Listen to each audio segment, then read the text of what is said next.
मतलब पुराने टाइम में लोग कहते थे कि भाई वृद्धावस्था के बाद भक्ति में जाना चाहिए, अपना गृहस्थ जीवन पूजा करो, बाल्यावस्था पूरी करो, ये सब चीजें जितने भी हमारे आश्रम हैं, ये बाल अवस्था से लेकर के वृद्धावस्था तक सारे जीवन हमारे रखने चाहिए और वृद्धावस्था में जाकर के पूजन पाठ करना चाहिए।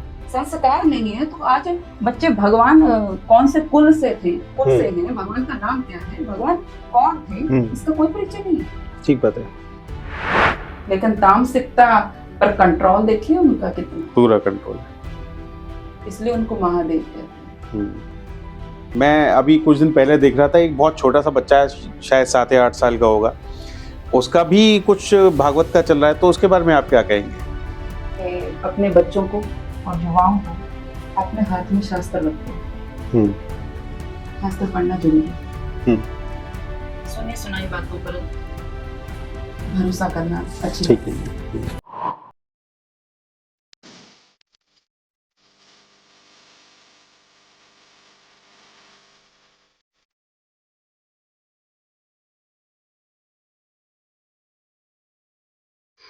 नमस्कार दोस्तों, आज हम मौजूद हैं पूज्य दीदी श्री रंगदेवी जी के साथ।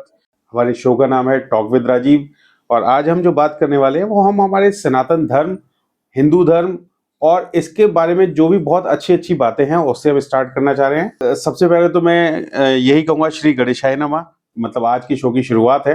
रंगदेवी जी के बारे में मैं ये कहना चाहूँगा कि इनका जीवन जो स्टार्ट हुआ है वो बहुत कम उम्र में ये अपने धर्म की तलाश में लग गए थे। बहुत कम उम्र में इन्होंने घर छोड़ा और उसके बाद ये वृंदावन में किन्हीं के पास इन्होंने दीक्षा वगैरह ली और बहुत अच्छा किया, इनको काफी अच्छा ज्ञान है। तो कैसे हैं आप? कृपा ठाकुर जी की। अच्छा। तो मैं आपसे पहले भी जैसे कई बार मिल चुका हूं और मैंने कई बार आपका अनुभव किया है कि हम धर्म के बारे में बहुत अच्छा ज्ञान रखते हैं।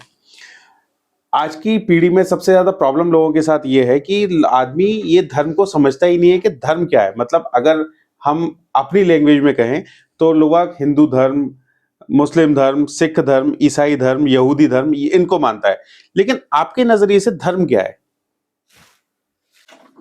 बहुत ही सुंदर प्रश्न है आपका।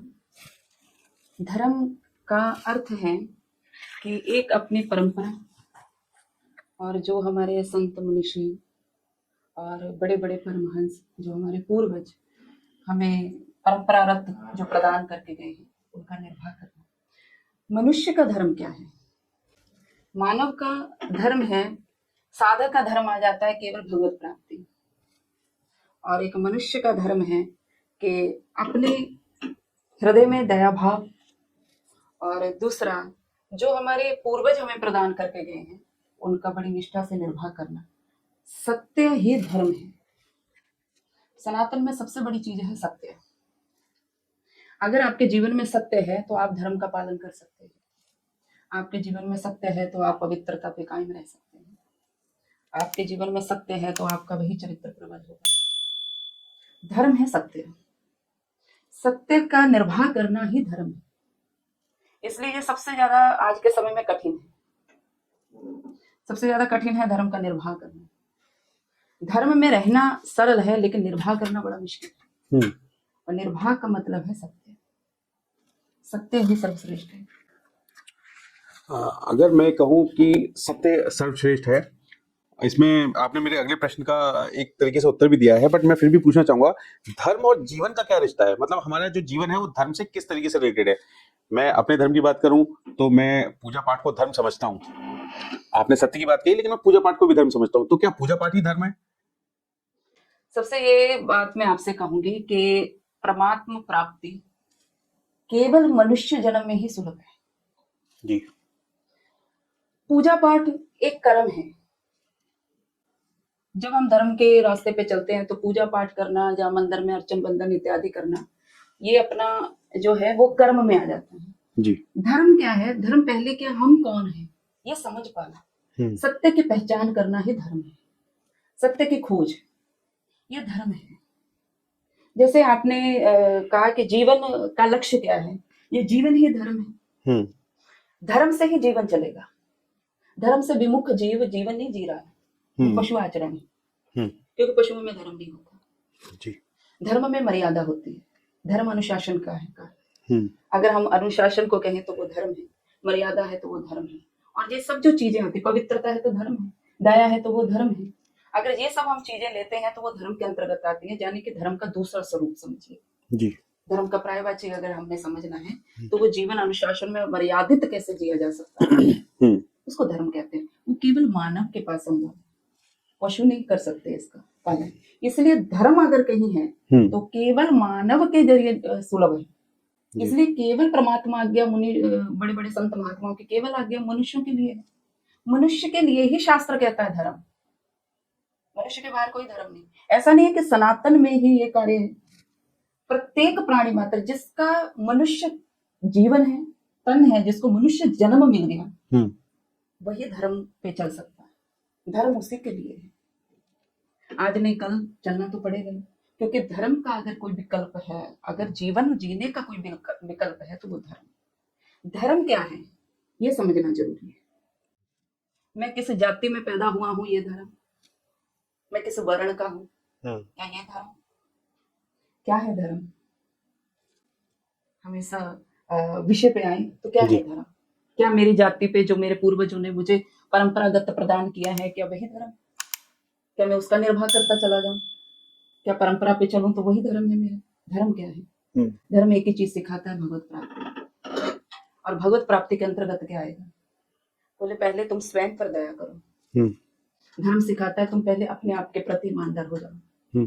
जब मैं अपने आप के प्रति ईमानदार रहूंगा तो मैं तभी ही दूसरे के प्रति ईमानदारी कर पाऊंगा। हम धर्म के बाहर खोज कर रहे हैं, धर्म भीतर का विषय है।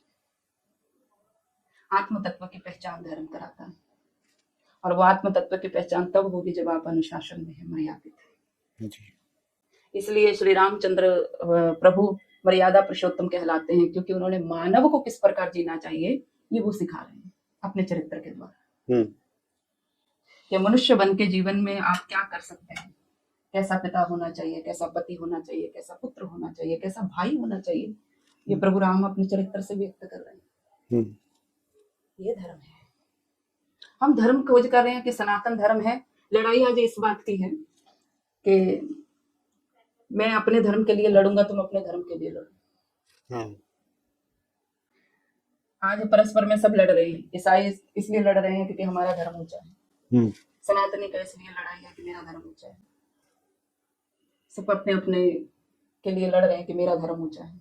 धर्म ऊंचा नीचा नहीं होता, धर्म धर्म होता है।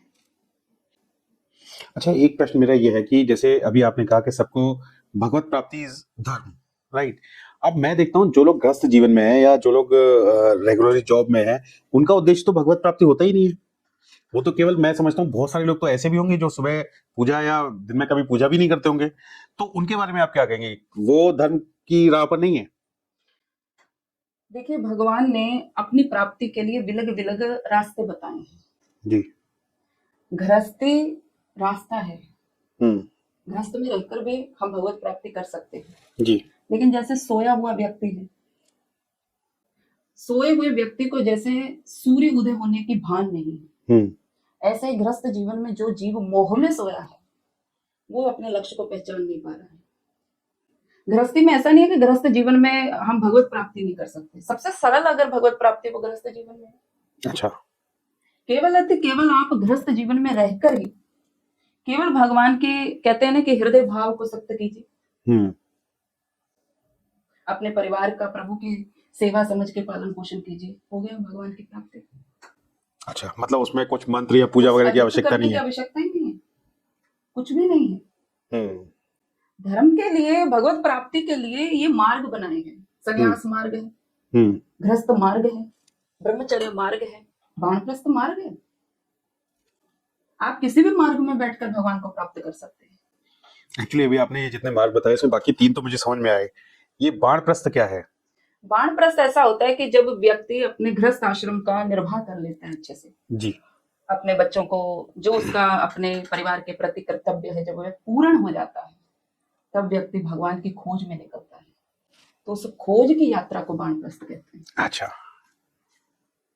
तो जब वह खोज कर लेता है जी, तब उसके प्रति जब समर्पण भाव आ जाता है कि जिसकी मैंने खोज करी, जिसके लिए मैं आया था, मेरे जीवन के कर्तव्य पूर्ण हो गए, अब जिसके मैं खोज में हूँ वो मुझे मिल गया, अब उसके प्रति जब समर्पण होता है तो संन्यास आता है, तब जीव संन्यास की ओर बढ़ता है।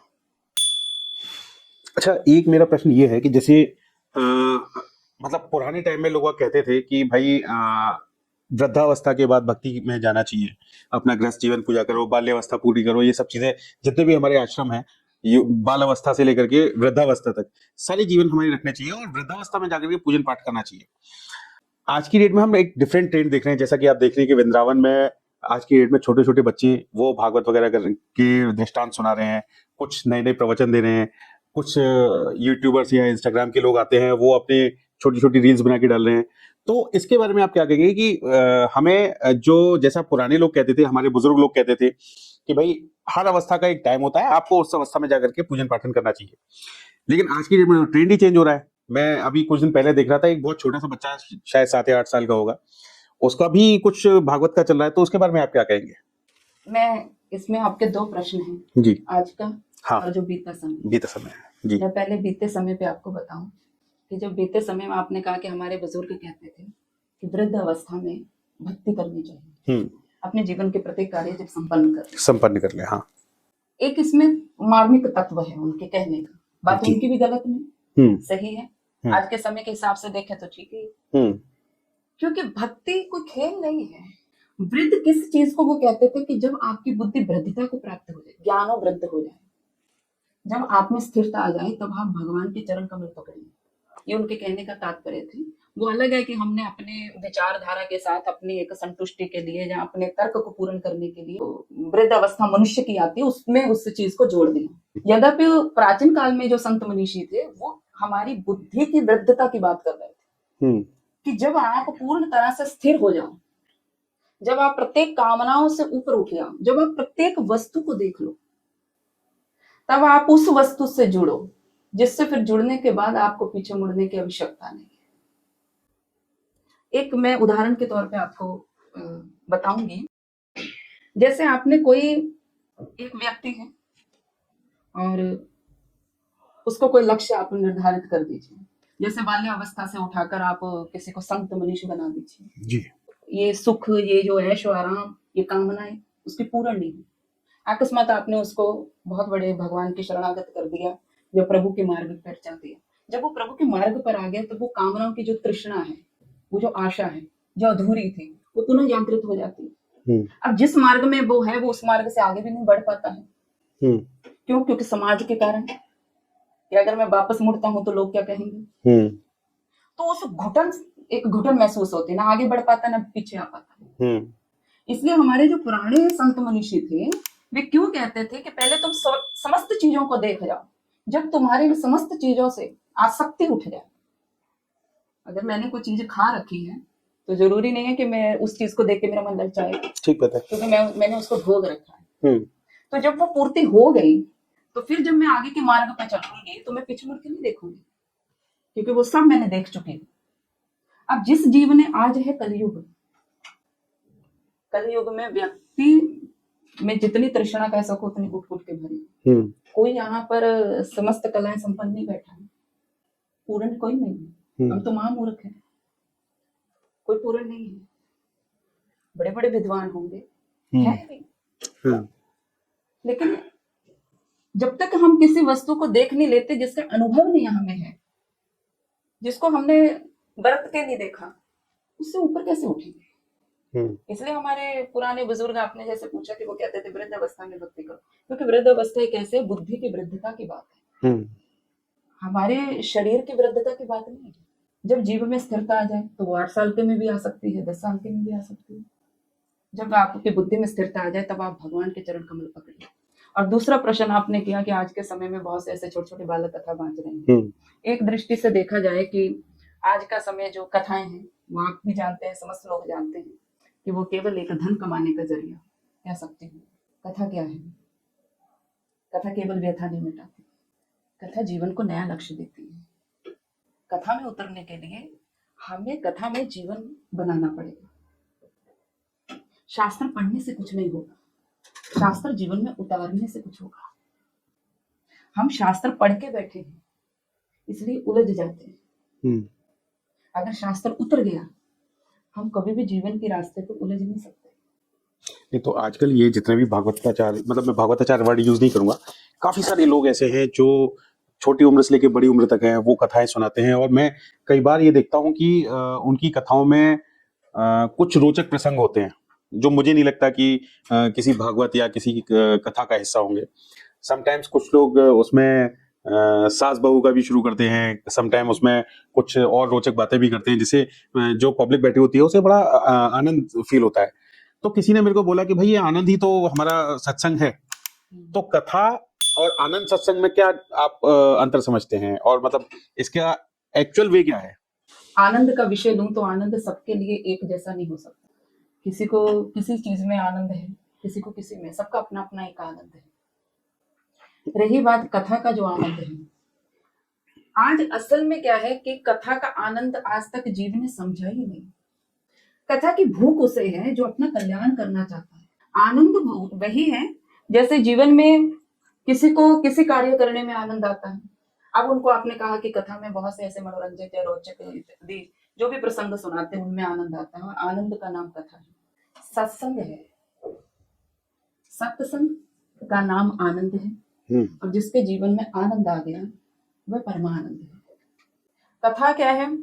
आज के समय में अगर हम विचार किया जाए ना, तो कथा समझ में है किसी को, आप देखें कि उन कथाओं से कल्याण किसका हो रहा है, लेकिन फिर भी उनकी एक अच्छी बात है कि इलग बिलग जो व्यक्ति जाते हैं, जी, कम से कम वो अपने भगवान से एक दिन पर कहीं जुड़ते तो हैं। ठीक बात है। कुछ समय के लिए वो अपने भगवान के सानिध्य में बैठते हैं, कैसे भी करके उनको भगवान का स्मरण तो आता है, माथे पे तिलक सज जाता है, गले में कंठी डल जाती है, जो बहुत बड़ी बात है। लेकिन जब हम एक सीढ़ी चढ़ेंगे तभी आगे की सीढ़ी चढ़ पाएंगे। तो ये प्रथम सीढ़ी एक साधारण के तौर पर, क्योंकि मैं ज्यादा इस विषय पर टिप्पणी नहीं करूंगी। जी जी। तो टिप्पणी करूंगी तो बहुत लंबा चला जाएगा। तो सबका अपना आनंद है, लेकिन अगर कथा का विषय है तो कथा जितनी केवल अपने कल्याण को सोच के अगर हम बैठे, शास्त्र अगर शास्त्र सम्मत कथा हो जाए, अगर शास्त्र के जो जैसी कथा सुखदेव ने कही, जैसी कथा सनकादिकों ने कही, जैसी कथा महादेव ने कही, अगर वही कथा का प्रचार आ जाए, तो सत्य मानिए कि आपको यहाँ पर कोई भी ऐसा व्यक्ति विशेष धर्म पे लड़ता हुआ दिखाई नहीं देगा जी। और जितनी शांति अंतर्गत उसके आ जाएगी अगर कथा सही रूप में कथा होने लगे। अगर मैं बात करता हूँ, जैसे अभी आपने कहा कथा सही रूप में होने लगे, बहुत सारे लोग ये बोलते हैं कि भागवत एक ऐसा ग्रंथ है जिसने पूरी दुनिया को तारने की क्षमता रखी हुई है, और बहुत सारे उसमें ऐसी चीजें हैं जो शायद मुझे नहीं लगता कि आज की डेट में जितनी भी किताबें हैं उनमें होंगी। लेकिन क्या भागवत को सुनकर के हमारा कल्याण हो सकता है अगर एक्चुअल हो तो? भगवान का नाम मात्र लेने से कल्याण हो सकता है। भागवत तो बहुत विशाल है जी। केवल मात्र नाम पे कल्याण हो सकता है, तो भागवत क्या करेगी? तो नाम तो सारे लोग लेते हैं, मैं भी लेता हूँ नाम। लेकिन नाम जपने का तरीका भी अलग है। नाम कौन धारण कर सकता है? नाम जप तो सब रहे हैं, लेकिन नाम को उतार कौन रहा है? नाम केवल जिह्वा तक सीमित रहने से उद्धार नहीं होगा। नाम रोम रोम में बसने से कल्याण। जिसका नाम है उसके प्रति जब तक नाम के प्रति समर्पण नहीं होगा, जब तक नाम के प्रति लगाव नहीं होगा, जब तक नाम को हम अपने जीवन का पूर्ण रूप से एक अंश नहीं बना लेते, जब तक नाम को हम अपना जीवन नहीं समझ लेते, तब तक नाम जपने केवल जिह्वा मात्र से कुछ नहीं होगा। लेकिन फिर भी ये कलयुग है, इसलिए तुलसीदास जी ने कहा है कलयुग केवल नाम आधार, सुमिर सुमिर नर उतरे पार। कि आप चाहे जैसे भी लो, उठते बैठते जागते सोते, कैसे भी नाम लो, अधिक नहीं सही, नाम कल्याण जरूर करेगा। लेकिन वो कल्याण है भी। कल्याण कौन सा है? बोले जब हम नाम आप जपने जी विशेष भले ही परमात्मा को जान ना पाए, लेकिन नाम जपने मात्र से हमारे जीवन में सात्विकता उतर जाती है, हम उस सतोगुण में चलने लग जाते हैं, सतोगुण जागृत हो जाता है। भले कुछ समय के लिए हो, जितनी देर हम नाम जपने के लिए बैठते हैं उतनी देर हम सत्य गुण में प्रवेश कर जाते हैं। ये नाम का प्रभाव है जी। नाम जपने से बहुत कुछ होगा। जब हमारे जीवन में सतोगुण जागृत होगा तो हम कथा का मर्म समझ जाएंगे। नाम का इतना प्रभाव है तो भागवत तो है ही विशाल, अथाह सिंधु है। वो तो प्रगाढ़ रस है, कितना पीना है, जितना पीना चाहते उतना पी सकते हैं। भागवत का संबंध क्या है, जी नाम क्या है, भागवत क्या है, ये जीवन में समझना अनिवार्य है जीव को। नाम पहली श्रेणी, जब तक हम पहली कक्षा पास नहीं करते तो दूसरी कक्षा समझ में नहीं आएगी। जब तक हम नर्सरी में नहीं बैठते तब तक हमें एलकेजी नहीं समझ में आएगी। नहीं समझ में आएगी। इसलिए हम आप प्रश्न करेंगे, हम उत्तर दे देंगे, उससे क्या होगा, कुछ नहीं। क्या होगा बोले, जीवन में प्रत्येक चीज को उतारने से कुछ होगा। हमारे संत महात्मा एक चीज बहुत अच्छी कहते हैं, आज के समय में आपके तो प्रश्न है, एक मैं बीच में अपना प्रश्न कहना चाहूंगी। हाँ। आज का जो समय है, सबसे बड़ा दुर्भाग्य यह है कि हम अपने ही देश में सत्य नहीं बोल सकते। जी सबकी परिस्थिति, सबका आनंद बिलग होता है। एक व्यक्ति आए थे, उन्होंने मुझसे प्रश्न किया कि भोजन कौन सा खाना चाहिए, वेज अच्छा है कि नॉन वेज अच्छा है? जी वेज में ऐसा क्या विशेष गुण है और नॉन वेज में ऐसा क्या है जो सारे संत मना करते हैं? तो उस पर आप कुछ कहिए। तो प्रश्न उनका अच्छा था। देखिए, मेरा रास्ता कौन सा है? अगर मैं साधक बनना चाहती हूँ, अगर मैं भगवान को प्राप्त करना चाहती हूँ, तो मुझे उसके लिए जो उसके रूल होंगे उसको फॉलो करना पड़ेगा, जो सिद्धांत होंगे। अगर मैंने बॉक्सर बनना है तो मुझे बॉक्सर वाली ही एनर्जी चाहिए, एग्जैक्टली। तो उसके लिए मुझे वैसा फ्रूट चाहिए। और अगर मुझे साधु बनना है तो मुझे सात्विकता चाहिए, मुझ में दया आनी चाहिए, मुझे समस्त दया, तब ये पवित्रता, ठीक बात है। मुझे अपने जीवन में लाने के लिए वैसा भोजन लेना पड़ेगा। तो उसके लिए मैं सात्विक भोजन को ग्रहण करूंगी, क्योंकि मेरा मार्ग है, मेरा लक्ष्य भगवत प्राप्ति। ठीक तो बात है। भगवत प्राप्ति में सात्विक भोजन खाने से मेरा मन शांत रहेगा। मुझे अपने मन को शांत करने के लिए, इस रास्ते की मंजिल को प्राप्त करने के लिए मुझे वैसी सात्विक फीड लेनी भोजन पड़ेगी। राइट। ठीक है। और रही बात, अगर मुझे हिंसक बनना है, दूसरा है कि मुझे युद्ध लड़ना है, तो उसके लिए मुझे वैसी फीड चाहिए। अगर मैं दया वाली फीड खाऊं तो मैं युद्ध नहीं लड़ पाऊंगी, तो फिर मुझे तामसिक लेना पड़ेगा। बुरा कुछ भी नहीं है, बुरा वे है कि आप क्या बनना चाहते हैं। एक्चुअली इससे रिलेटेड ही मेरा एक प्रश्न था जो मैं धर्म के टाइम पे करना चाह रहा था, कि धर्म तो उस व्यक्ति का भी होता है जो कसाई है। तो क्या कसाई धर्म अच्छा है? मतलब कायदे से वो एक जीव हत्या कर रहा है, और वो एक नहीं, डेली कई जीव हत्याएं कर रहा है, तो उसको हम किस कैटेगरी में रखेंगे? क्योंकि पूजा तो वो भी करता है लेकिन डेली हत्याएं भी कर रहा है। देखिए, उसकी हत्या करना कर्म है, ये कर्म में आता है। अब परंपरा से जो उसे प्राप्त हुआ अपने बुजुर्गों से, वो कार्य अपना करना है, और ये कर्म है उसका। और रहा अगर उसका लक्ष्य और है, तो वो अपने कर्म को तो इस प्रकार से करेगा। कर्म में तो वो कसाई है, अपना काट रहा है। लेकिन अगर उसे भगवत प्राप्ति करनी है तो काटने कर्म के अपना पूर्ण समर्था से, पूर्ण अपने समर्पण से वो अपने कार्य को निभा रहा है। लेकिन अगर भगवत प्राप्ति करनी है तो वो ग्रहण नहीं कर सकता। हमारा विषय था कि कसाई क्या करता है, जो अनेक चीजें क्या करता है। अगर भगवत प्राप्ति में है तो सर्वप्रथम पहली क्रिया आती है दया। दया, क्योंकि भक्ति महारानी का जो आसन है वो विनम्रता पर है, ठीक बात वो है। दया पर है। जब तक आपके भीतर दया प्रकट नहीं होगी तब तक आप भक्ति मार्ग में अग्रसर नहीं हो सकते। अगर वह कसाई भी कर्म अपना निष्ठा पूर्वक केवल कर्म की दृष्टि से अगर कर्म कर रहा है तो उसका कोई दोष नहीं, शास्त्र कहता है। ऐसे भगवान के भक्त हुए सदना कसाई, अच्छा, उन्होंने भी ठाकुर जी को ऐसे प्राप्त किया। वो तो शालिग्राम से मांस तोलते थे। ओहो। संतों ने आकर पूछा कि तुम बड़े अपराधी हो, बड़े पापी हो, जिन्हें भगवान की पूजा अर्चना करनी चाहिए, तो उसे अर्घ प्रदान जिनको करना चाहिए, तुम उनके साथ मांस को तोलते हो जी। तुम्हारे लिए जो पत्थर है हमारे लिए भगवान है। तो सदना कसाई की एक ही बात है, मेरे तो परंपरागत है, मुझे नहीं मालूम है ये कौन है, लेकिन मैं अपनी निष्ठा से जो मेरे पूर्वजों ने कार्य किया मैं वो कार्य कर रहा हूँ। right. अगर आपकी दृष्टि में ये भगवान है तो आप ले जाइए भगवान के। तो जब भगवान उनके पास गए तो भगवान तो रोने लगे, बोले मुझे सदने के पास छोड़ के आओ। हाँ। भगवान भाव के भूखे हैं। आप कर्म, कोई कर्म कैसा भी हो, अगर वह कर्म आप अपनी निष्ठा से कर रहे हैं, और कर्म कैसा हो जिसमें किसी की हिंसा ना हो, अगर वह कर्म आपका आपके कर्म गत के लिए पूर्ण है, हम्म कर्म में आप किसी का नुकसान नहीं कर रहे हैं और उसी कर्म को आप पूर्ण निष्ठा से निर्वाह कर रहे हैं, हम्म तो उसका कोई दोष नहीं। वो भी एक पूजा है, हम्म वो भी एक सेवा है। भगवान को रिझाने का सबका अपना अपना अलग अलग तरीका है। आज के समय में बहुत से लोग प्रचार करते हैं कि लड्डू गोपाल की पूजा ऐसे करनी चाहिए, लड्डू गोपाल को कहीं लेके नहीं जाना चाहिए, लड्डू हम्म गोपाल को, लेकिन सब एक दृष्टि में नहीं आते हैं। सबको एक दृष्टि से नहीं हम देख सकते। हम्म हाँ, होंगे कुछ लोग गलत जो भगवान को भगवान नहीं मानते, हम्म होंगे, लेकिन कुछ ऐसे भी भक्तजन हैं जो जब भी भगवान को कहीं पे भी जाना होता तो भगवान को लेके चलते हैं। लेके चलते हैं, हाँ। क्योंकि जिसके प्रति हमने जीवन समर्पित कर दिया। अब मेरा भाव है कि भगवान मेरे भाव में मेरे लिए छोटा बालक है। आप अपने बालक को जैसे घर पे अकेला नहीं छोड़ सकते। ठीक बात है, कितनी भी मजबूरी हो गई तो आप अपने बालक को साथ लेके चलो। साथ लेके जाएंगे। ये तो भक्त और भगवान की बात है और प्रत्येक की भावना पे हम टिप्पणी नहीं कर सकते। हमें नहीं मालूम भगवान को उसका कौन सा भाव रिझा रहा है, राइट।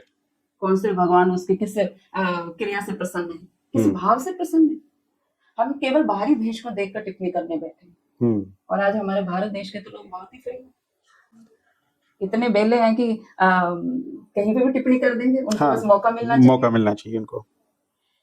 अगर कोई बोलने का एक कहते हैं कि बोलना चाहता है, कुछ करने के लिए आगे बढ़ना चाहता है या अपने धर्म के लिए कुछ कहना चाहता है, जो उसको आगे बढ़ाना चाहता है, तो हम उसका सपोर्ट नहीं करते। भगवान को किस प्रकार से कौन कैसे क्या पूज रहा है, पहले उसकी भावना जानिए। ठीक बात है। तो हम ऐसे प्रश्न में थे कि कर्म क्या है। और कर्म अगर देखिए, जैसे संत महात्माओं का कर्म है कि भगवान के अर्चन बंदन पूजन करना, ये कर्म कांड में आता है। तो वो अपनी निष्ठा से कर्म कांड करते हैं, उनके लिए यही पूजा होती है। यही पूजा होती है। गृहस्थी के लिए अपने गृहस्थ आश्रम में रहकर अपने परिवार का पालन करना, ये उसका कर्म कांड है। और अगर वही कर्म कांड वो अपनी निष्ठा से समर्पण भाव से पूर्ण करता है, धर्म अनुकूल रहकर, तो वही उसकी पूजा है। भगवान को विलग से रिझाने की आवश्यकता ही नहीं, कुछ करने की आवश्यकता नहीं है। इसलिए ठाकुर जी ने, तो मैं पुनः इस बात पर आऊं, भगवान ने सबसे बड़ा अगर कोई धर्म का है, सबसे बड़ा कोई आश्रम का है, तो गृहस्थ आश्रम का है। गृहस्थ आश्रम का है, क्यों? गृहस्थ आश्रम से ही तो साधु निकले। साधु आकाश से तो टपके नहीं। ठीक बात है, संसार ही उससे चलना है, गृहस्थ आश्रम से। क्योंकि विरक्ति को अगर प्रसाद चाहिए, संत को प्रसाद चाहिए, तो कहाँ से मिलेगा? ठीक बात है, गृहस्थी गृहस्थी से। आज कथा कौन करवा रहा है? गृहस्थ लोग। गृहस्थी तो करवाएंगे। तो सबसे बड़ा है, क्योंकि गृहस्थ आश्रम से केवल उसका परिवार नहीं पलता, वसुदेव कुटुंबकम। सन्यासी का पालन भी वही करता है, साधु का पालन भी वही करता है। प्रत्येक आश्रम का अगर पालन कहीं से भी हो रहा है तो वो गृहस्थ आश्रम से करो। इसलिए आज गृहस्थ आश्रम को पवित्रता की आवश्यकता है। आज हमारी पीढ़ी में हम बच्चों को पढ़ा तो रहे हैं, लेकिन संस्कार नहीं दे रहे। आज बेटियों को पढ़ाया जा रहा है, लेकिन संस्कार नहीं दिए जा रहे। पढ़ाई जितनी जरूरी है, उतने संस्कार भी उतना जरूरी है। जब तक हम संस्कार नहीं देंगे तो पढ़ाई किसी काम की नहीं है। हमारे पुराने बुजुर्गों ने पढ़ाया, भले ही हमें कम हो, लेकिन हमें संस्कार पूरे दे दिया। संस्कार, अगर हमारे जीवन में संस्कार है तो हम केवल अपने समाज का पालन ही नहीं, हम भगवत सेवा करने में भी पीछे नहीं हटते। ये संस्कार है। संस्कार नहीं है तो आज बच्चे भगवान कौन से कुल से थे, कुल से हैं, भगवान का नाम क्या है, भगवान कौन थे, इसका कोई परिचय नहीं है। ठीक बात है। आप किसी भी बच्चे को बुलाइए, बड़े से बड़े कॉलेज में पढ़ने वाले बच्चे को पूछिए, उसको भगवान श्री राम के भाइयों का नाम नहीं पता। मैंने कई बार देखा कुछ रील्स में, काफी सारे लोगों को, मतलब हम इंडियंस हैं, हमारे यहाँ की तो ये सभ्यता है और हम लोगों को ही नहीं पता होता कि कितने भाई हैं और उनके कितनी माएँ थी, ये सब कुछ किसी को नहीं पता होता। ये संस्कार होता है। जी। आगे आने वाली पीढ़ी पर, क्योंकि मैं इस पे जरूर कहना चाहूंगी, आज हम ये वाली पीढ़ी जो इस समय चल रही है, ये सौभाग्यशाली है कि हमारे पास ऐसी माताएं हैं जिनको आज फोन चलाना नहीं आता। हम सौभाग्यशाली हैं। ठीक बात है। उन्हें संस्कार देने आते हैं। लेकिन आगे बड़ी ही दुर्भाग्य जीव होगा जिसके पास फोन तो होगा लेकिन संस्कार नहीं होगा। हम अपने बच्चों को संस्कार युक्त करें। पढ़ाई करानी बहुत जरूरी है और पढ़ाओ भी, पढ़ाना भी चाहिए, लेकिन संस्कार अनिवार्य है और वो केवल माता दे सकती है। और अगर माता ये विचार कर ले कि मुझे अपने संतान स्वावलंबी बनानी है, ठीक बात है। मुझे अपने संतान अपने देश के लिए खड़ी करनी है, तो अगर वो निश्चय कर ले, अगर नारियां निश्चित कर ले, अगर माताएं निश्चिंत कर ले कि हमें अपनी पुत्रियों को वे संस्कार देने हैं जिन्होंने आगे जाकर परिवार चलाने हैं, जिन्होंने आगे जाकर गोत्र चलाने हैं, अगर उनको पूर्ण तरह से संस्कार मिल जाए तो देश की काया पलट जाएगी। आज हम बच्चों को रीले बनाने के लिए दे रहे हैं, ठीक बात है। अगर वही समय माताएं अपने बच्चों को संस्कारों में दे दें। आज धन की प्रधानता हो गई, पवित्रता नीचे ढक गई। अगर धन के स्थान पर पवित्रता को स्थान मिल जाए तो भारत देश की तो काया ही पलट जाएगी। ठीक बात है। और फिर हमें इतना कुछ बोलने की आवश्यकता ही नहीं पड़ेगी। आज सब गुरु बनना चाहते हैं, शिष्य कोई बनना ही नहीं चाहता। जब तक आप पूरे शिष्य नहीं बनते तब तक आप गुरु नहीं बन सकते। आप गुरु नहीं बन सकते। पहले आपको अच्छा शिष्य बनना पड़ेगा, फिर आप किसी के गुरु बनेंगे। आज 5-5, 6-6 वर्ष की अवस्था में बच्चे गुरु बन जाते हैं। हमारे देश के सौर जा रहा है। आज लोग कहते हैं प्रपंच है, आडंबर है। किसी और धर्म पे टिप्पणी करके नहीं कहते, किसी और पंथ पे टिप्पणी नहीं करते कि वहां आडंबर है, वहां पाखंड है, वहां प्रपंच है। मात्र टिप्पणी सनातन पर आती है। ठीक बात है। क्यों आती है? मुझे विचार करने की आवश्यकता है। चलिए, एक बहुत मेरे पास इंटरेस्टिंग प्रश्न है।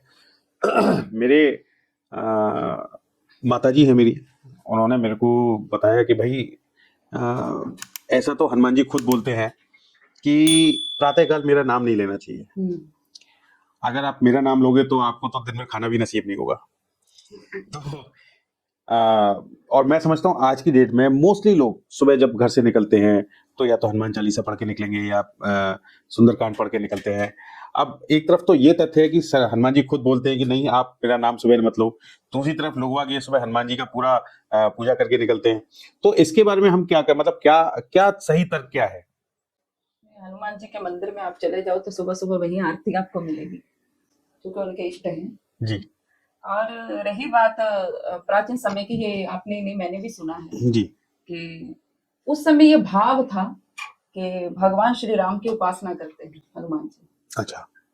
सुबह के 12 बजे तक ये उनकी समाधि का समय है और वो चिरंजीवी है, साक्षात इस धरती पे विराजमान है। क्या अभी भी विराजमान है? बिल्कुल है। अच्छा, इसमें कोई संदेह नहीं। मतलब आप इतना श्योर होकर के बात कर रहे हैं कि हनुमान जी अभी हैं? बिल्कुल। तो फिर तो उनसे मिला भी जा सकता है? बिल्कुल मिला जा सकता है, कंफर्म मिला जा सकता है। अच्छा, कैसे मिला जा सकता है फिर? तो केवल स्वयं को साध लिया। अच्छा। जिस जीव ने स्वयं को साध लिया, हनुमान जी को बुलाना थोड़ा पड़ेगा। वो तो स्वयं ही चले आएंगे, क्योंकि वो ब्रह्मांड में नहीं है कहीं, वो वही है जहाँ हम हैं। वो केवल एक ऊर्जा नहीं है, वो साक्षात विराजमान है और कलयुग के अंत तक रहेंगे। भगवान श्री राम का कथन है और वो आज भी गंधमादन पर्वत पे तपस्या हो रही है। अच्छा। आज भी विराजमान है। इसलिए कलयुग में अधिकतर उपासना उन्हीं की होती है, क्योंकि प्रमुख देवता है। तो आप जब जीव स्वयं को साध लेता है, किसी भी देवता, केवल हनुमान जी की बात नहीं है, किसी भी देवी को, किसी भी देवता को पुकारने की आवश्यकता नहीं, वो आपके पास है। क्योंकि बाहर हम खोज कर रहे हैं, खोज होनी चाहिए हमारे भीतर की। भीतर का ब्रह्मांड जब जागृत हो जाएगा तो ये भीतर ब्रह्मांड में तो हनुमान जी है। ये मैं केवल आपसे कहने के लिए बात नहीं कर रही हूँ, ये सत्य है। और जो हनुमान के उपासक है उन्हें पता होगा कि स्वयं अनुभव करते होंगे। आज भी किसी न किसी रूप में, किसी न किसी भेष में अपने साधकों से मिलते हैं, इसमें कोई दोहराई नहीं और संशय की तो बात ही नहीं। तो अभी जैसे ये महाकुंभ हुआ अभी अपना, तो क्या इसमें भी, क्योंकि महाकुंभ में तो सभी लोग आते हैं नहाने के लिए, 144 साल बाद हुआ है, तो क्या उसमें हनुमान जी या जो 7 चिरंजीवी हैं या कुछ प्रेत या इस टाइप की जो चीजें हैं, क्या वो लोग भी आते हैं? बिल्कुल आते हैं। केवल प्रेत, केवल हनुमान जी या केवल चिरंजीवी नहीं, साक्षात महादेव भी पधारते हैं, गंधर्व, यक्ष, किन्नर इत्यादि समस्त आते हैं, समस्त देवी देवता आते हैं। तो वो तो देवी देवता हैं, उनको महाकुंभ में क्या इंटरेस्ट है? देखिए, महाकुंभ में उनको आने की भी आवश्यकता नहीं है, लेकिन एक होता है कि जैसे मैंने आपको पहले भी कहा, हम्म सबका आनंद एक समान नहीं। हम्म मेरे द्वारा निर्मित चीज मैं ही नहीं देखूं, जरूरी नहीं है कि मुझे मैं देखूंगी तभी ही चलेगी। हम्म मैंने बनाई है तो मैंने छोड़ दी। हम्म हो सकता है जो मैंने बनाई है मुझे उसमें ज्यादा आनंद आ रहा है, हम्म मैं बिल्कुल के कहीं बाहर जाने की जरूरत ना समझूं, हम्म ये मेरा आनंद है। हम्म तो भले देवी देवताओं को उसमें आने की जरूरत नहीं है, लेकिन वो एक संगम है। वो केवल मनुष्यों के लिए संगम नहीं है, हम्म वो ब्रह्मांड के प्रत्येक जीवात्माओं के लिए संगम है। हम्म और जरूरी नहीं वो स्नान ही करने आते होंगे, हम्म हो सकता है कि हम जैसों के कल्याण करने आते होंगे। हम्म ब्रह्मांड भगवान ने रचा है, तो लोग यही कहते हैं भगवान को अवतार लेने की आवश्यकता क्या है, हम्म क्यों आना है भगवान को। ठीक बात है। भैया हाँ, वो तो वहां से भी कर सकते हैं। भगवान ने अपनी चीज बनाई है, हम्म खेलने का मन हो गया, हम्म ये तो ठाकुर जी का मन। ठीक बात है। हम किसी पे प्रतिबंध नहीं ना लगा सकते। हम्म जब हम ही नहीं अपने पर प्रतिबंध लगा रहे हैं, हम अपनी रुचि के अनुसार चलना पसंद करते हैं, तो ये तो भगवान ने बनाए हुए जो अपने खेल है। तो खेल में कई बार होता है ना कि उतर कर देखने का भी मन करता है। तो भगवान को स्नान करने की भले आवश्यकता ना हो, लेकिन बहुत से ऐसे अपने भक्तों के बस में होकर प्रत्येक देवी देव ये एक ऐसा संगम है जिसमें केवल 3 धारों में स्नान करना नहीं, इसमें ज्ञान वैराग्य और भक्ति का मिलन है। और जहाँ ज्ञान भक्ति वैराग्य मिल जाए, वहां पर भगवान के साथ भगवान की ज्योत का प्रकट होना भी अनिवार्य है। और ये गंधर्व किन्नर यक्ष इत्यादि कौन है, प्रेत पिशाच भूत प्रत्येक जीवात्मा कौन है, भगवान की ज्योत ही तो है। ठीक बात है। जहाँ राजा जाएगा वहां प्रजा अवश्य जाएगी। जो गंगा यमुना सरस्वती क्या है, बोले ज्ञान वैराग्य और भक्ति का मिलन है। और साधक उसमें गोता लगाता है। और जब साधक अपने शरीर को साध के स्वयं को साध कर ज्ञान वैराग्य और भक्ति से उत्प्रोत हो जाता है, तो भगवान अपनी ज्योत के साथ प्रकट हो जाते हैं। भगवान आए, और ऐसा नहीं कि केवल संगम पे ही आते हैं जी, भगवान तो हर घट में आते हैं। वो अलग बात है कि हम पहचान नहीं पाते। आप प्रश्न कर रहे हैं, आपके भीतर भी भगवान बैठ के पूछ रहे हैं जी, मैं उसका समाधान कर रही हूँ अपनी मति अनुसार, मेरे भीतर भी भगवान बैठ कर उसका समाधान कर रहे हैं। और जो आगे जाकर सुनेंगे भी, वो भी कोई जीव नहीं सुन रहे, उनके भीतर भी भगवान। ठीक बात है। और जिसके भीतर सात्विकता का थोड़ी ऊर्जा अधिक होगी, वो थोड़ा कहेगा बहुत अच्छी बात है, लाइक है, बढ़िया है। और जिसके भीतर थोड़ा तामसिकता होगी, वो बोलेगा ऐसा नहीं, ऐसा होना चाहिए। तो सर्वत्र प्राणी मात्र में भगवान का वास है, और प्रत्येक लीलाएं भगवान करते हैं। केवल ये नहीं कि भगवान अपने वैकुंठ में बैठे, वैकुंठ में बैठ जाए तो बच्चे, ठीक बात है, जब पिता घर से केवल बाहर ही रहे तो घर में बच्चे संभले नहीं जाते। तो भगवान के द्वारा बनाए गए ब्रह्मांड में भगवान का होना अनिवार्य है, और ये भगवान की मर्जी है। हम उसमें टिप्पणी करने वाले कोई नहीं है कि भगवान क्यों आते हैं, किस लिए आते हैं, क्यों आना चाहिए भगवान को। वो भगवान है, वो जहाँ मर्जी जाए। ठीक बात है। अच्छा, एक चीज मैं जानना, मतलब जैसे कुछ चीजें ना हमारे धर्म में, मैं हमारे धर्म की नहीं कहूंगा, सनातन धर्म में कुछ चीजें अंधविश्वास मानी जाती हैं। ठीक है, जैसे कि हमारी एक पिक्चर आई थी ओ माय गॉड, उसमें क्या था कि ये बताया गया कि शिवजी पर अगर आप दूध चढ़ाएंगे तो that is waste of milk, वो अगर हम किसी बच्चे को दे दें तो वो ज्यादा अच्छा है। अब यहाँ मुझे तो बड़ा आघात हुआ इस बात को लेकर के कि भाई हम तो यूजुअली बचपन से देख रहे हैं कि शिवजी पर जल चढ़ाया जाता है, तो इसके बारे में आप क्या कहेंगे? क्या शिवजी पर जल, पहली प्रश्न तो ये कि शिवजी पर जल क्यों चढ़ाया जाता है, और दूसरा ये कि क्या वो सॉरी दूध मैं शिवजी पे चढ़ा करके, ना चढ़ा करके मैं अगर किसी बच्चे को पिला दूं तो उसमें क्या फिर को बेनिफिट है, मतलब उसमें होगा क्या? इस प्रश्न का तो बहुत से संतों ने उत्तर दे भी दिया है जी। और दूसरी बात है मेरी श्रद्धा, मेरी श्रद्धा है। मुझे 1 किलो नहीं, मुझे 10 किलो चढ़ाना, ये मेरी श्रद्धा है। मैं 10 किलो दूध भगवान शिव पे चढ़ाऊं और 10 किलो दूध गरीबों में बांट दूं, ये मेरी श्रद्धा है। अपने इष्ट के प्रति कैसे श्रद्धा है, इसमें साधक स्वतंत्र है। जो लोग कहते हैं कि भगवान शिव पे दूध क्यों चढ़ा रहे हैं, इससे अच्छा कि गरीबों में बांट दो, मैं उनसे एक बात पूछना चाहती हूँ कि तुम चद्दर क्यों चढ़ा रहे हो? जी। वो तो मर चुका है ना, उसको किस बात की ठंड लग रही है जो तुम चद्दर चढ़ा रहे हो? यही चद्दर तुम गरीबों में बांटो। नहीं, तब आप कहोगे कि श्रद्धा है। तो जैसे आपकी उन पे चद्दर चढ़ाने की श्रद्धा है, ऐसे मेरी उन पे दूध चढ़ाने की श्रद्धा है। जी। और बाकी बहुत से संतों ने इसका उत्तर कर ही दिया है, विशेष तो मैं क्या ही बोलूं। अच्छा। अच्छा, मैं जैसे कई बार देखता हूँ कि आज की डेट में कुछ भजन हैं, मतलब अगर देखा जाए तो कुछ फोटोज हैं जिसमें शिव जी के हाथ में सिगार लगाया हुआ है, जी चिलम लगाते हुए, सॉरी सिगार नहीं, चिलम लगाते हुए, या एक भजन है भोला यूं मटके, ठीक है। तो इसके बारे में आप क्या कहेंगे कि क्योंकि मेरे हिसाब से तो शिव जी ने तो विष पिया था, वो तो चिलम वगैरह लगाते ही नहीं थे, ठीक है। और डांस भी शिव जी तांडव करते थे, मटकने वाला तो नहीं करते थे। तो इसके बारे में आपका क्या कहना है, मतलब क्या ये सारी परंपराएं जो आगे बढ़ रही हैं ये ठीक है या हमारे समाज को डाइवर्ट कर रही है नेगेटिविटी की तरफ? देखिए, समाज को भ्रमित करने की एक दिशा है जी। जो भ्रमित लोगों के द्वारा हम्म चलाई गई। हम्म हमारे युवा लोगों को, युवा बच्चों को नशे की ओर प्रेरित करने के लिए एक भ्रम फैलाया गया है। हम्म ठीक है, महादेव का प्रसाद है, जो हम्म महादेव के हाथ में है वो सिंगी है, वो कोई अच्छा। सौगात नहीं है। हम्म सिंगी होती है, आप जो नागा साधु परंपरा में होते हैं हम्म उनके पास विशेष रूप पे रहती है। अच्छा। वे लोग चांदी में मड़वा कर जब ऐसे रखते हैं, हम्म सिंगी होती है। अच्छा।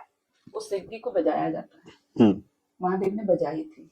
अच्छा। सिंगी पी नहीं जाती, अच्छा, एक सिंगी एक साउंड है, साउंड है, ओके। जैसे डमरू का साउंड है वैसे वो सिंगी है। अच्छा। और उसकी शेप वैसी है जो आजकल पोस्टरों पे हम्म महादेव के लगा देते हैं, उसको सिंगी कहते हैं। अच्छा। तो महादेव ने जब विष पान किया था तो विष की जो ज्वाला को शांत करने के लिए ये उनके पसीने से निकला गया, ये जो भांग ये इत्यादि है, जी। ये प्रसादी थी जो उस समय उनको दिया गया था, जिसके लिए कि वो जो विष है उन्होंने पिया उससे वो थोड़ा शांत हो जाए। शांत हो जाए। उसके बाद महादेव ने कथा रस के अलावा, राम रस के अलावा कोई नशा नहीं करते, अच्छा। ना किया है ना भगवान करते। ये युवाओं को भ्रमित करने के लिए, और ये भ्रमित कुछ ऐसे जो अधर्म पे चलते ही हैं, जो दूसरे पंथों के लोग हैं, ये धर्म को बदनाम करने के लिए, सनातन धर्म को बदनाम करने के लिए, हमारे युवाओं को बिगाड़ने के लिए ये उनके द्वारा फैलाई गई भ्रांतियां हैं। इसीलिए जरूरी है कि अपने शास्त्र स्वयं पढ़िए, केवल कथावाचकों से कथा मत सुनिए, आप स्वयं भागवत घर में लाइए, घर में लाकर भागवत का अध्ययन कीजिए, आपको स्वयं को पता चलेगा कि क्या चीज कहाँ, कौन सी कथा कैसे और कैसे उत्पन्न हुई। क्योंकि कथा वाचक के पास एक सीमित समय है, और सीमित समय में भी आज के समय के लोग कहते हैं कि नृत्य गान कराओ। हाँ, कथा तो पूर्ण है नहीं, ठीक बात है। तो कथा को पूर्ण जानने के लिए प्रत्येक युवा के हाथ में शास्त्र पकड़ाइए, शिव महापुराण पढ़िए, कहाँ भगवान ने वहां नशा किया है। उनके हाथ की सिंगी की शेप आप सिगरेट की सिगार की दे रहे हैं, वो सिंगी बजा रहे हैं। भगवान श्री राम के रस के अलावा कोई नशा नहीं करते, एक ही नशा है उनको, कथा का। आप किसी भी शास्त्र को उठाइए, भगवान शिव के बिना कोई भी कथा पूर्ण नहीं होती। हाँ। अगर श्रीमद् भागवत पुराण उठाइए तो वहां भगवान शिव की कथा कहनी पड़ेगी आपको, और अगर आप कोई देवी भागवत उठाइए तो वहां आपको शिव की कथा आती है। महादेव की कथा के बिना कोई कथा पूर्ण नहीं है। तो प्रत्येक कथा में किसी नशेड़ी को तो नहीं गाया जाएगा ना, ठीक बात है। किसको गा रहे हैं हम, कौन है महादेव, वो क्यों उनको महादेव कह रहे हैं, उनमें ऐसी क्या विशेषता है, बोले केवल वही एक देव है। शास्त्र के देखा जाए तो तामसिकता की प्रधानता है उनमें, लेकिन तामसिकता पर कंट्रोल देखिए उनका कितना, पूरा कंट्रोल है, इसलिए उनको महादेव कहते हैं। उनके जैसा वैरागी कोई नहीं, उनके जैसा वैष्णव भक्त कोई नहीं, उनके जैसा त्यागी कोई नहीं, उनके जैसा गृहस्थी कोई नहीं। और ये केवल भ्रांतियों का विषय है। इसलिए आज के समय में मैं केवल इतना कहना चाहूंगी कि अपने बच्चों को और युवाओं को अपने हाथ में शास्त्र रखो, शास्त्र पढ़ना जरूरी है। सुनी सुनाई बातों पर भरोसा करना अच्छी बात है। आज के समय में हमने सुन लिया और चल पड़े, नहीं, हम पहले देखें तो सही ये क्या है, जब तक हम विषय समझेंगे नहीं हम्म, तब तक हम उस विषय को हासिल कर नहीं पाएंगे। ठीक बात है। आज चलन है केवल सुनने का, हम्म, सुनो और लग जाओ, सुनो और थोड़ा परखो। आपको नहीं, मैं आपको एक चीज शेयर करूं। मैं जब छोटा था तो रामायण आती थी, तो एक बड़ा इंटरेस्टिंग चीज थी। भगवान शिव जी रामचंद्र जी के हाथ जोड़ रहे हैं और रामचंद्र जी भगवान शिव जी के हाथ जोड़ रहे हैं। अब ये समझ में नहीं आ रहा कि कौन किसका इष्ट है। तो मतलब एक कंफ्यूजन तो हमारे देवताओं ने ही हमारे लिए कर दिया है। तो इसके बारे में क्या कहा जाए? नहीं नहीं, देवताओं ने कोई कंफ्यूजन नहीं किया है, कंफ्यूजन आप में ही है। जी। जो जितना बड़ा होगा, जो हम्म, जितना बड़ा ज्ञानी होगा वो उतना बड़ा विनम्र होगा। हम्म, कभी भी ज्ञानी अपने आप को श्रेष्ठ नहीं कहेगा। जी। जो असली ज्ञानी है हम्म, वो कहेगा मैं छोटा, हम्म, मैं मूर्ख। उसकी यही पहचान है ज्ञानी की, हम्म, और ये विनम्रता का प्रतीक है। हम्म, ये कोई ऐसा नहीं है कि देवी देवताओं ने हमें उलझाया है। हम्म, इसका मर्म समझिए, हम्म, कौन किसको प्रणाम कर रहा है। हम्म, एक दूसरे में स्वयं से श्रेष्ठ है। हम्म, तो स्वयं श्रेष्ठता में जब हम प्रगाढ़ ज्ञान पथ पे हो जाते हैं, प्रगाढ़ ज्ञान, हम्म, तो जब प्रगाढ़ ज्ञान आता है तो वो उतना ही झुकाव लाता है। राइट। हम जितना झुकेंगे उतने बड़े ज्ञानी। हम्म, ज्ञानी की पहचान ही यही है। हम्म, वो कहता मुझ में मेरा कुछ नहीं, हम्म, जो कुछ है तेरा। तेरा। मैं तुम्हारी उचिष्ट पे पलता हूँ, हम्म, मैं तुम्हारा दिया खाता हूँ। ठीक बात है। भगवान महादेव और हम्म, भगवान श्री हरि अपने चरित्र से स्वयं को एक दूसरे को प्रणाम करके यही सिखा रहे हैं। हम्म, श्रेष्ठ बनोगे हम्म, तो कुछ नहीं आएगा, हम्म, विनम्र बनोगे तो तो सब सारा कुछ आ ब्रह्मांड जाएगा। तुझ में समा जाएगा। श्रेष्ठ व्यक्ति को कभी भी ऊपर उठने की आवश्यकता नहीं, वो स्वयं में ऊपर है। हम्म, वो जितना झुकेगा, हमारे बुजुर्ग भी कहते थे हम्म, कि जिन पेड़ों को फल लगे होते हैं वो अधिकतर झुके। झुके हुए होते हैं। इसलिए हमारे देवी देवता केवल शास्त्र से, केवल बातों से, केवल कथन से नहीं, हमें अपने चरित्र से शिक्षा देते हैं। हम्म, हम्म, आप कह कुछ रहे हैं, आपके चरित्र में कुछ है, तो किसी पर थोड़े समय के लिए वो लाभदायक होगा, जब थोड़े समय के लिए वो प्रभाव डालेगा। हम्म, लेकिन आप कह कुछ नहीं रहे, हम्म, लेकिन आपका चरित्र व्यक्त कर रहा है, तो आपको कहने की आवश्यकता नहीं, आप स्वयं में प्रभावशाली हैं। इसलिए हमारे मनुष्यों ने, शास्त्रों ने, संत महंतों ने पवित्रता को ऊपर रखा, चरित्र जिसका प्रभाव। चरित्र। चरित्र सर्वश्रेष्ठ क्यों है हमारे सनातन धर्म में? कारण क्या है कि आज का समय ऐसा है कि हम अपनी भाषा से, हम अपनी वाणी से अपना ज्ञान दूसरे पे थोपने के लिए खड़े तत्पर। ठीक बात है। इसलिए कोई कहीं नहीं बढ़ रहा है, वहीं के वहीं बैठे। आगे कब बढ़ेंगे? बोले जब कोई कुछ नहीं कहेगा, किसी पे कोई थोपा नहीं जाएगा, हम अपने आप को सुधारने लग जाएंगे। जब हमारा चरित्र प्रकट करेगा तब हमारा प्रभाव डालेगा। ठीक बात है। हमारी वाणी थोड़ी देर तक प्रभावशाली हो सकती है, अधिकतर समय तक नहीं। और अगर हमारा चरित्र है तो वो प्रभावशाली रहेगा। युगांतर तक। इसलिए मीरा ने घर घर जाके प्रचार नहीं किया। ठीक बात है। इसलिए माता शबरी ने घर घर जाके प्रचार नहीं किया, एक स्थान पर बैठकर अपना चरित्र प्रबल किया, श्री राम को खींच लिया। चरित्र की बात है, चरित्र की बात है। और बिना चरित्र के धर्म समझ में नहीं आएगा, और बिना चरित्र के भगवान समझ में नहीं आएगा, बिना चरित्र के आपको अपना आप समझ में नहीं आएगा। आज हम बैठकर बहुत से शास्त्रों की जानगत बातें करने बैठ जाते हैं, सभाएं लग जाती हैं, ठीक बात है। पॉडकास्टें इसी पे होने जाती, कंट्रोवर्सी बहुत हो जाती। हाँ। इसने ये कह दिया, इसने वो कह दिया। बहुत से ऐसे कुंभ में बहुत से ऐसे संत मनीषी बहुत फेमस भी हुए। हाँ, बहुत सारे लोग फेमस हुए। ऐसे कह दिया, उसने ऐसा कह दिया, अब हमने ये पकड़ लिया, इतना ये पकड़ लिया। सबकी अपनी जर्नी है भैया, सबकी अपनी है। कौन क्या कर रहा है इससे दृष्टि हटाइए, आप क्या कर रहे हैं इस पे दृष्टि डालिए। हम दृष्टि डाल के बैठे, कौन किससे क्या हो रहा है, कौन क्या कर रहा है, और उस पर हम टिप्पणी लेकर बैठे, हमें मौका मिलना चाहिए। ठीक बात है। ये छोड़िए, जब तक ये छोड़ेंगे नहीं तब तक हम आगे बढ़ेंगे। इसलिए आज हमारे भारत देश में ऐसी कंपनियां नहीं खुली जो इंस्टाग्राम इत्यादि चलाती है। ठीक बात है। या फेसबुक हो। हाँ। क्योंकि उन्हें फुर्सत ही नहीं है एक दूसरे पर टिप्पणी करने से। ठीक बात है। हम अपना समय बचाएं। जो समय हम किसी पे टिप्पणी कर कर बेकार कर रहे हैं, और वही समय हम अपना अगर अपने आप को जानने में लगा दें वही समय हम अपना आध्यात्मिक अपनी जर्नी पे ध्यान दें तो हम बहुत कुछ कर सकते हैं। ठीक बात है। हमने तो केवल जिम्मेदारी मोदी जी को दे रखी है कि वही केवल ठीक बात है। इस देश को सुधारें। ये वही सुधार सकते